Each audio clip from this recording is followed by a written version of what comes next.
මම ඔයගොල්ලන්ට hashing digital signature සහ ඒකත් එක්ක අපේ public key private key කියන ටික connect වෙන්නේ කොහොමද කියන එක මේ වීඩියෝ කැලෙන් මම explain කරන්නම්. ඒකේ පොඩ්ඩක් පැටලෙන සුළුයි. ඒක චුට්ටක් හොඳට අවධානයෙන් බලා ගන්න. හරියටම තේරුම් නැත්නම් නැවත පාරක් try කරන්න. නැවත පාරක් ඒක බලන්න. එතකොට ඔළුවට යයි. හරි? මොකද මේ හිස්ටම් පුරවන එකක් එහෙම සමහරට එන්න පුළුවන්. මෙන්න මෙහෙමයි වැඩේ. ඔයා හිතන්න A කියලා කවුරු හරි කෙනෙක් ඉන්නවා. පිටුමු A කියලා අක්කා කෙනෙක් ඉන්නවා. හරි. ඊට පස්සේ මෙන්න B කියලා තව මිනිහෙක් ඉන්නවා. මල්ලි කෙනෙක් කියලා හිතන්නකෝ. දැන් මෙතන මට ඕනේ මෙන්න මේ A ගෙන් B ට මැසේජ් එකක් යවන්න. මෙන්න මේ යවන මැසේජ් එක අපි හිතමු එච්චරම ආරක්ෂාකාරී මැසේජ් එකක් වෙන්න ඕනේ. ඒ කියන්නේ මේ එන්ක්‍රිප්ට් කරලාම යවන්න ඕන මැසේජ් එකක් නෙමෙයි. හැබැයි අනිවාර්යෙන් දැනගන්න ඕනේ මේක මමම තමයි එව්වේ කියලා. හරියට දැන් ඔයගොල්ලෝ මට මැසේජ් එකක් එව්වහම ඔයාගේ නමයි 2025 හරි 26 හරි 27 හරි ඔයාගේ A level කරන අවුරුද්ද දාලා එව්වහම අපි මෙහෙන් account numbers උයි පන්තියට join වෙන විදිහයි දාලා මැසේජ් එකක් එවනවනේ. දැන් මේ මැසේජ් එක වෙන කවුරු හරි අතටපත් උනායි කියලා අවුලක් නැහැ නේ. මම ඒකේ දාලා තියෙන්නේ මගේ account number එකයි මගේ class එකට join වෙන විදිහයි විස්තරේ. ඒතකොට ඒක වෙන එකෙක්ගේ අතට ගියාට අවුලක් නැහැ. හරි මේ ඉන්නේ මම කියලා හිතන්න. එතකොට ඔයා මැසේජ් එකක් දැම්මම මං දාන මැසේජ් එකේ මගේ account number එකයි ඒ විස්තරෙයි මෙන්න මේ තුන්වෙනි පාර්ශවය third party එකක් ඉන්නවා. අපි හිතමු මූ හැකර් කෙනෙක්. හරි? මූ හැකර් කෙනෙක් H කියලා දාන්නම්. හරි? එතකොට මං යවන මැසේජ් එක මෙයාගේ අතටත් ගියාට අවුලක් නැහැ. මගේ තියෙන account number එකයි මේ පන්තියට join වෙන විදිහයිනේ. හැබැයි ලොකුම අවුල තියෙන්නේ මොකද්ද? මේ අකා මම වගේ මැසේජ් එකක් යවුවොත් මූ යවනවා මගේ පන්තියට join වෙන්න නම් ඕගොල්ලෝ මෙන්න මෙහෙමයි කරන්න ඕනේ කියලා මූ මුගේ account number එක දානවා. මුගේ account number එක දාලා මෙයාට යවනවා. දැන් එහෙම යවුවොත් අවුල්නේ. එතකොට මේ B කියන එකාට දැනගන්න පුළුවන් විදිහක් තියෙන්න ඕනේ. මේක එව්වේ ඇත්තටම මමද? මෙන්න මෙයාද? එහෙම නැත්නම් මේ වෙන මොකෙක් හරි එකෙක් එවපු එකක්ද කියලා දැනගන්න පුළුවන් වෙන්න ඕනේ. හරිද? එතකොට ඔන්න ඕකට තමයි අපි digital signature එක කියන එක පාවිච්චි කරන්නේ. digital signature එකෙන් පෙන්වන්නේ මේක ඇත්තටම එව්වේ අර යකාද? නැත්නම් වෙන එකෙක් මොකෙක් හරි මේකේ message එක වෙනස් කරලා උගේ account number එක හරි උගේ මොනවා හරි විස්තර ටිකක් දාලා මේක එවලද කියලා තමයි check කරගන්න ඕනේ. ඔක තමයි digital signature එකෙන් වෙන්නේ. හරිද? ඩිජිටල් සිග්නේචර් එකේදී ඔන්න දැන් මම කරන වැඩේ මම පෙන්නන්නම්. මෙන්න මට යවන්න ඕන මැසේජ් එක කියලා හිතන්නකෝ මගේ account number එක තමයි යවන්න ඕනේ. ඒක වෙන එකෙක් දැනගත්තත් අවුලක් නැහැ. හරි? මගේ account number එක අපි හිතමු මට account number එක මතක නැහැ. 125යි ඔන්න ඔහම කියලා. ඊට පස්සේ ඉසුරු. ඔන්න ඔක තමයි මගේ මැසේජ් එක. හරි? ඔන්න ඔක තමයි මම යවන්න ඕන මැසේජ් එක. එතකොට මේ මැසේජ් එක මම මෙයාට යවනවා. යවද්දී නිකන් නෙමෙයි යවන්නේ. මම මේකට ඩිජිටල් සිග්නේචර් එකක් අමුණලා තමයි යවන්නේ. ඩිජිටල් සිග්නේචර් එකක් අමුණලා යවපුවාම මෙයා දැනගන්න ඕනේ ඒ ඩිජිටල් සිග්නේචර් එක දිහා බලලා රයිට් ඒක එව්වේ මූම තමයි. මේක යවන්න විදිහක් නැහැ මේ ඩිජිටල් සිග්නේචර් එක කියලා. ඒක කරන්නේ කොහොමද කියලා මම පෙන්නන්නම්. දැන් මෙන්න මේ මැසේජ් එකනේ මට යවන්න ඕනේ. මම මුලින්ම මේක හැෂ් කරනවා. හැෂින් කියන concept එක පාවිච්චි කරලා මම මේ මැසේජ් එක හැෂ් කරනවා. එතකොට හැෂ් කරන්න හැෂින් කියන concept එක වෙනවම කතා කරන්න ඕන එකක්. කොහොමද හැෂ් කරන්නේ? ඒකට තියෙන function මොනවද? කියන කතන්දරේ අපි ඒක දැනට සරලව කතා කරමු. සරලව කිව්වොත් හැෂින් කියන්නේත් encryption වගේම එකක් තමයි. මේක කියවන්න බැරි අමුතු කුණුහරුපයකට හරවනවා. ඒක තමයි හැෂින් කියලා කියන්නේ. හැබැයි ඒකේ තියෙන විශේෂත්වය encryption සහ හැෂින් වල තියෙන විශේෂත්වය encrypt කරපු එක අපිට decrypt කරන්න පුළුවන්. ආය අනිත් පැත්තට හරවලා message එක බලන්න පුළුවන්. හැබැයි මෙතනදී හැෂින් කරාන් පස්සේ ඒ හැෂ් කරපු එක ආය අනිත් පැත්තට හරවන්න බෑ. තේරුණාද? ඒක එන්ක්‍රිප්ට් කරායින් පස්සේ ඒ හැෂ් කෝඩ් එකක් එනවා. ඒ කෝඩ් එක බලාගෙන ආපහු මැසේජ් එක අරගන්න බෑ. ඉතින් උගල් බලයි මොන කෙහෙල් මල්ටද එහෙනම් හැෂින් කරන්න කියලා. ආය අනිත් පැත්තට හරවලා මැසේජ් එක බලන්න බෑ. ඒ මොකටද කියලා තව පොඩ්ඩකින් තේරෙයි. ඔන්න දැන් මගේ මැසේජ් එක මම මොකද කරන්නේ? හැෂින් කරනවා. හැෂින් කරන්න අපි හිතමු මම h1 කියන ෆන්ක්ෂන් එක පාවිච්චි කරා කියලා. එතකොට හැෂින් කරන ක්‍රම ගොඩක් තියෙනවා. හැෂින් කරන්න පුළුවන් මැෂින් කියලා හිතන්න. හැෂින් කරන්න පුළුවන් මැෂින් ගොඩක් තියෙනවා. හරිද? හැෂින් ෆන්ක්ෂන් ගොඩක් තියෙනවා. ඒ අතරින් මම h1 එක තමයි තෝරගන්නේ. හරි? මම මෙයාටත් කියනවා ඔන්න මම h1 වලින් තමයි හැෂ් කරලා ඉවන්නේ කියලා. එතකොට උත් h1 එක රෙඩි කරගෙන තියාගන්නවා මැෂින් එක. එතකොට ඒක හැක දැනගනීද? උත් දැනගන්න පුළුවන් සමහරට. උත් h1 එක ඔන්න ලෑස්ති කරන් ඉන්නවා කියලා හිතන්නකෝ. ඔන්න දැන් උත් h1 එක ලෑස්ති කරන් ඉන්නවා. හරි? ඔන්න මම මගේ මැසේජ් එක හැෂ් කරා. හැෂ් කරපුවාම සාමාන්‍යයෙන් එන්නේ චූටි කෝඩ් එකක් ෆික්ස් ලෙන්ත් එකක් තියෙන. අපි හිතමු කැරක්ටර්ස් 4ක් තියෙන කියලා. මේ සම්පූර්ණ එක හැෂ් කරපුවාම කැරක්ටර්ස් 4ක් තියෙන. 4 නෙමෙයි. ඒක වෙනස් වෙනවා. අපි මෙතනදී උදාහරණයක් හිතමු මේ සම්පූර්ණ ලොකු මැසේජ් එක හැෂ් කරපුවාම මට එන්නේ A5යි B2 කියන ඔන්න ඔය hash code එක. හරි. ඔන්න ඔහම code එකක් එනවා කියලා හිතන්න. හරි. එතකොට මේක hash කරපුවහම මොකක්ද වෙන්නේ? මේක. එතකොට කාට හරි මේ ලෝකේ පුළුවන් ද මේක දිහා බලාගෙන මේ message එක ගොඩනගන්න? කවදාක්වත්ම බෑ. හරි. මේක දිහා බලාගෙන මේ code එක කාටවත් ගොඩනගන්න බෑ. ඒක තමයි hash වල තියෙන විශේෂත්වය. That's the beauty of hash. හරි hashing. එතකොට hashing වල අපි encrypt කරනවා විතරයි. ආයි decrypt කරන්න බෑ. දැන් තාම ඔයගොල්ලන්ට ප්‍රශ්න ඇති. ඉතින් මොන කෙහෙල් මරටද මේක hash කරන්නේ? මේක ආයි අනිත් පැත්ත හරවන්න බෑ ඉතින් කියලා. හරි? ඒකට උත්තරේ තව චුට්ටකින් එනවා. ඔහොමම ඉන්න. දැන් ඔන්න hash code එක මම හදාගත්තනේ. මේ hash code එක ඔහොමම තියන්නෙත් නෑ. ඒක මම මගේ private key එක පාවිච්චි කරලා encrypt කරනවා. දැන් මෙච්චර කල් අපි ඉගෙන ගත්තේ message encrypt කරන්නේ මොකෙන් කියලාද? encrypt කරන්නේ මේ public key එකෙන් කියලා. දැන් මට මෙයාට message එකක් යවන්න ඕන නම් මං මූගේ public key එකෙන් encrypt කරලා තමයි ඒක යවන්නේ. ඊට පස්සේ මූ එයාගේ private key එකෙන් ඒක decrypt කරලා තමයි බලන්නේ. ඒක හරියටම හරි. ඒක කිසි වැරද්දක් නැහැ. දැන් මේ කතා කරන්නේ message එකක් encrypt කරලා යවන එකක් නෙමෙයි. මේ කතා කරන්නේ digital signature එක ගැන. හරිද? එතකොට මට හම්බෙච්ච hash key එක encrypt කරනවා මගේ private key එකෙන්. private key එකෙන් encrypt කරන්නේ hash key විතරයි. මේ කියන්නේ digital signature හදද්දි විතරයි. හොඳට මතක තියාගන්න. නැත්තම් මම encrypt කරන්න ඕනේ හැම වෙලෙම public key එකකින්. කාගේද? මේ අකාගේ public key එකෙන් encrypt කරලා තමයි මම හරිනම් යවන්න ඕනේ message එක. දැන් message කතන්දරයක් නැහැ. මම යවන්නේ digital signature එක. මම කියවන්නේ මම යවන message එක encrypt කරන්න ඕනේ නැහැ. මේක මොකක්ද දැනගත්තම මට අවුලක් නැහැ කියලා. ඒකින්ද මම ඒක encrypt කරන්නේ නැතුව තමයි යවන්නේ. ඒකින්ද මුගේ public key එක ඉල්ලගෙන මම encrypt කරලා මේ යවන්නේ. මේක නිකම්ම යවන්නේ. හැබැයි මම digital signature එකත් එක්ක යවන්නේ. මේ තමයි digital signature එක හදන විදිය. මම මගේ message එක hash කරා h1 කියන function එකේ hash code එක හම්බුණා. මම මේක මොනවද කරන්නේ? encrypt කරනවා මගේ private key එක පාවිච්චි කරලා. මේ තියෙන hash code එක. හරි? hash code එක තමයි මේ තියෙන්නේ. hash code එක private key එක පාවිච්චි කරලා මොකද කරන්නේ? encrypt කරනවා. encrypt කරපුවාම මේක ආයෙත් කියවන්න බැරි අමුතුම එකකට හැරෙනවා. අපි හිතමු එතකොට හැරුනේ තරුවයි A තරුවයි C. ඔන්න ඔහොම එකකට හැරුණා කියලා හිතමු. දැන් encrypt කරපු එක decrypt කරලා මේක ගන්න පුළුවන්ද බැයිද? encrypt කරපුවා decrypt කරන්න පුළුවන්. encrypt කරපු එකක් decrypt කරලා මේක අරගන්න පුළුවන්. හැබැයි මේක අනිත් පැත්ත හරවලා මේ message එක කවදාවත් ගන්න බෑ. encrypt කරපු එක decrypt කරන්න පුළුවන් වුණාට hash කරපු එකක් ආයෙ අනිත් පැත්තට හරවන්න බෑ. හරි? ඔන්න දැන් මම hash කරපු එක මම encrypt කරලා තව අමුතු කෝඩ් එකක් හදාගත්තා. encrypt කරපු කෝඩ් එකක් හදාගත්තා. මෙන්න මේක තමයි මගේ digital signature එක. මේක තමයි digital signature එක. digital signature. හරි? digital signature එක එතකොට හැදුවේ කොහමද? මං යවන්න ඕන message එක hash කරලා ඒ hash කරපු එක encrypt කරපුවාම අන්න digital signature එකක් හැදෙනවා. දැන් තාම තේරෙන්නේ නැතුව මොන කෙහෙල් මලක්ද මේ කරන්නේ කියලා. ඔහොමම ඉන්න දැන් මේක ලස්සනට තේරෙනවා. තාම තේරෙන්නේ නැහැ ඇයි මේක hash කරේ? ඇයි ඒක ආපහු අනිත් පැත්ත හරවපු එකක් ආයෙ ඇයි අනිත් පැත්ත හැරුවේ කියලා තාම තේරෙන්නේ නැහැ. ඔහොමම ඉන්න. දැන් මම මොකද කරන්නේ? මම මගේ message එක මෙයාට යවනවා. ඕම් message එක යවනවා. මට කියන්න message එකේ දැන් මොනවද තියෙන්නේ? මට message එක encrypt කරන්න ඕනද? ඕන නම් encrypt කරලා යවන්න පුළුවන්. මම මේ වෙලාවේ encrypt කරන්නේ නැහැ. මගේ message එක ඕන එකට ඔයාලට පුළුවන් forward කරන්න මගේ පන්තියට join වෙන විදිය. ඕගොල්ලෝ යාළුවෝ ඔක්කොටම forward කරන්න. කිසි අවුලක් නැහැ.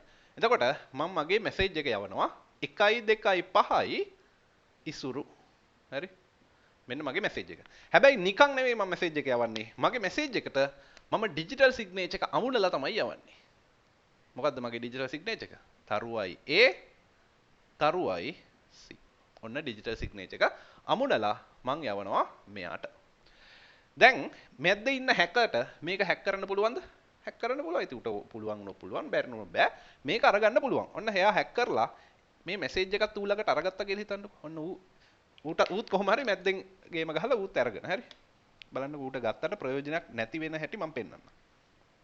1.2.5යි ඉසුරු. ඒක ඇතුලේ සිග්නේචර් එකක් තියෙනවා.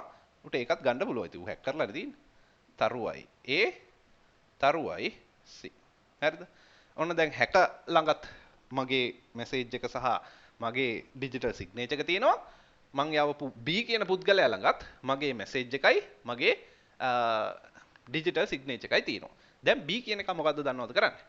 B කියන එක මෙන් දැන් මේ තියෙන්නේ ඩිජිටල් සිග්නේචර් එක. ඩිජිටල් සිග්නේචර් එක හැදුවේ එන්ක්‍රිප්ට් කරලා. දැන් ඩිජිටල් දැන් මෙන්න මේ B කියන එක මොකක්ද දන්නවද කරන්නේ? මූ මෙන්න මේ මම එන්ක්‍රිප්ට් කරලා යවපු මගේ ඩිජිටල් සිග්නේචර් එක ඌ ඩික්‍රිප්ට් කරනවා. එන්ක්‍රිප්ට් කරපුවා මම කියවනේ ඩික්‍රිප්ට් කරන්න පුළුවන් කියලා. මූ මේක ඩික්‍රිප්ට් කරනවා. විකේතනය කරනවා. විකේතනය කරනවා. එහෙම නැත්නම් ඩික්‍රිප්ට් කරනවා. මොකෙන්ද ඩික්‍රිප්ට් කරන්නේ? මම එන්ක්‍රිප්ට් කරේ මොකෙන්ද? එන්ක්‍රිප්ට් මම එන්ක්‍රිප්ට් කරේ මොකෙන්ද? මගේ ප්‍රයිවට් කී එකෙන්. එහෙම නැත්නම් গুপ্ত කේතනය කියලා මම ලියන්නම්. গুপ্ত කේතනය මගේ ප්‍රයිවට් කී එකෙන් තමයි මම මේක එන්ක්‍රිප්ට් කරලා යවුවේ. මම මේක ඩික්‍රිප්ට් කරන්නේ මගේ පබ්ලික් කී එකෙන්. මගේ පබ්ලික් කී එකෙන්.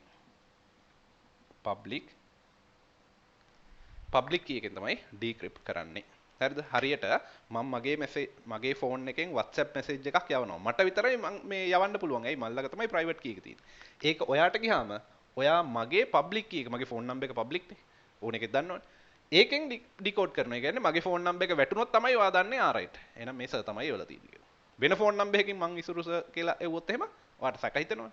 මේ මගේ නම්බර් එක නෙමෙයි කියලා. හරි? අන්න ඒ වගේ එකක්. එතකොට ඔන්න තේරුම් ගන්න මම හැෂ් කරලා හදපු එක එන්ක්‍රිප්ට් කරලා යවුවා. දැන් මූ ඩිජිටල් සිග්නේචර් එක ඩික්‍රිප්ට් කරා. මට කියන්න මෙයා මේක ඩික්‍රිප්ට් කරපුවම මොකද්ද හම්බෙන්නේ? කෙලින්ම මැසේජ් එක හම්බෙනවා. එන්ක්‍රිප්ට් කරපු එක ඩික්‍රිප්ට් කරපුවම දැන් අරුවට මොකද්ද හම්බෙන්නේ? මම එන්ක්‍රිප්ට් කරලා යවුවේ. දැන් අරුව එක මේ ලෙහලා දිග අරගෙන. ඒක දිග අරගත්තාම උට හම්බෙන්නේ මොකද්ද? A5 BC. ඌට හම්බෙනවා A5 BC කියන මැසේජ් එක. තෑරදිද? ඌට හම්බෙනවා A5 BC කියන එක. දැන් මේ තියෙන්නේ මොකද්ද? මේ තියෙන්නේ හැෂ් කෝඩ් එක. දැන් මුට මෙලෝ සංසාරයක් තේරෙනවද හැෂ් කෝඩ් එක බලාගෙන? හැෂ් කෝඩ් එක අනිත් පැත්ත හරවලා මැසේජ් එක ගන්න පුළුවන්ද? මැසේජ් එක ගන්නත් බෑ. හැෂ් කෝඩ් එක ඔහේ තියෙනවා. මේ තියෙන ඔන්න හැෂ් කෝඩ් එක. හරි? Hash code. හරි? එන්ක්‍රිප්ට් කරලා තමයි හැෂ් කෝඩ් එක ගත්තේ. දැන් හැෂ් කෝඩ් එක විතරද මම උට මැසේජ් එකක් යවලා තියෙන්නේ. දැන් මුට තියෙන දැවෙන ප්‍රශ්නේ මොකද්ද? මුට තියෙන දැවෙන ප්‍රශ්නේ මෙන්න මේ මැසේජ් එක එව්වේ මමමද කියලා හොයන එක. ඒකට ඌ මොකද දන්නවද කරන්නේ? දැන් ඌ ළඟ මැසේජ් එක තියෙනවනේ. ඌ කරන්නේ මෙන්න මේ මැසේජ් එක අපි හිතමු මෙන්න මේ මැසේජ් එක කියලා. හරි? මේ තියෙන්නේ ස්ටෙප් 1 ඈ ස්ටෙප් විදිහට ලියන්න. ස්ටෙප් 1 මුගේ එක විකේතනය කරා. හරි? ඊළඟට ස්ටෙප් 2 එක මූ කරන්නේ මූලක දැන් තියෙනවනේ මැසේජ් එක මම එවපු 1 2 5 ඉසුරු කියලා. දැන් මුට ෂුවර් නෑනේ මේක මමම දෙව්වේ වෙන මොකෙක් හරි එකෙක් එව්වද කියලා. මූ මේක හැෂ් කරනවා. කොහොමද කරන්නේ? මූ මේක හැෂ් කරනවා. දැන් මූ කලින් අහගෙන හිටියානේ කාගෙන්ද ඔයා හැෂ් කරේ මොන ෆන්ක්ෂන් එකද යූස් කරේ කියලා. මූ කියනවනේ h1 වලින් මම හැෂ් කරලා එවන්නේ කියලා. මූ මේක h1 වලින් අන්න හැෂ් කරනවා. h1 හරි? h1 කියන්නේ එතන මේ අපේ ෆන්ක්ෂන් එකේ නම. හරි? ඒකට කැමති නමක් දාගන්න පුළුවන්. මම නිකන් h1 කියලා දැම්මේ. මෙන්න මෙයා මෙතන මේක හැෂ් කරනවා. හැෂ් කිරීම.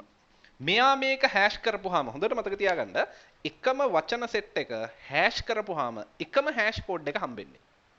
එකම වචන සෙට් එක හැෂ් කරපුවාම එකම හැෂ් කෝඩ් එක තමයි හම්බෙන්නේ. ඒ කියන්නේ දැන් මම ගැහුවේ 1 2 5 ඉසුරු. 1 2 5 ඉසුරු කියන එක ලෝකේ කවුරු හැෂ් කරත් මේ h1 ෆන්ක්ෂන් එකෙන් කවුරු හැෂ් කරත් හම්බෙන්නේ හැමෝටම තරුවයි A තරුවයි C කියන එක විතරයි. එතකොට මෙයා මේක හැෂ් කරපුවාම එයාට හම්බෙනවා තරුවයි A තරුවයි C නෙමෙයි මේ එයා හැෂ් කරපුවාම A5යි BC කියන එක හම්බෙනවා. ඔන්න ස්ටෙප් 2 මෙයා එක හැෂ් කරනවා. එතකොට එයාට හම්බෙනවා A5යි BC කියන හැෂ් කෝඩ් එක හම්බෙනවා. මූ දැන් මෙතනින් ඩික්‍රිප්ට් කරලත් හැෂ් කෝඩ් එකක් ගත්තා. මගේ මං එවපු මැසේජ් එක හැෂින් කරලත් හැෂ් කෝඩ් එකක් අරගත්තා. ඊට පස්සේ බලනවා මේ දෙන්න සමානද කියලා බලනවා. අන්න ස්ටෙප් 2 ස්ටෙප් 3 එක හරි සමානද බැලීම. හරි හැෂ් කෝඩ් දෙක සමානද කියලා බලනවා. බැරි වෙලාවත් මේ මැසේජ් එකේ එක දශමයක් එක අකුරක් හරි වෙනස් වෙලා තිබ්බොත් ඒ කියන්නේ මැද්දෙන් එකෙක් මූ හැක් කරලා මුගේ account number එක දාලා එවුවොත් එහෙම නැත්නම් එක අකුරක් වෙනස් කරලා එවුවොත් මේ hash code එක A5BC වෙනවද? නෑ. ඒක A5BC නෙමෙයි වෙන මොකක් හරි A5BD. අන්න එහෙම මොකක් හරි එකක් වෙනවා. මගේ මැසේජ් එකටත් හරියටම සමාන නම් විතරයි මේක hash කරපුවාම මේ කෝඩ් එක එන්නේ. එතකොට මේ hash code එකයි මේ hash code එකයි සමානයි නම් උන්ට අන්න ඇඟට ලේ ටිකක් උනනවා. හරි. එහෙනම් අවුලක් නෑ. ඒ කියන්නේ මෙයාම තමයි එවලා තියෙන්නේ වෙන එකෙක්ට මේ වැඩේ කරන්න බෑ කියලා ඌට දන්නවා. හරි? පැහැදිලිද? එතකොට ඔන්න ඕක හින්දා තමයි අපි hashing කියන concept එක පාවිච්චි කරන්නේ. දැන් මම පෙන්නන්නකෝ මේ අර hack කරපු එක මේක අරගත්තා නම් මොකද වෙන්නේ කියලා. මුගෙන් ඇයි මේ ඊපතාලයක් යනවා. දැන් hack කරපු එකාට මේ message එකත් හම්බුණා කියලා හිතන්නකෝ.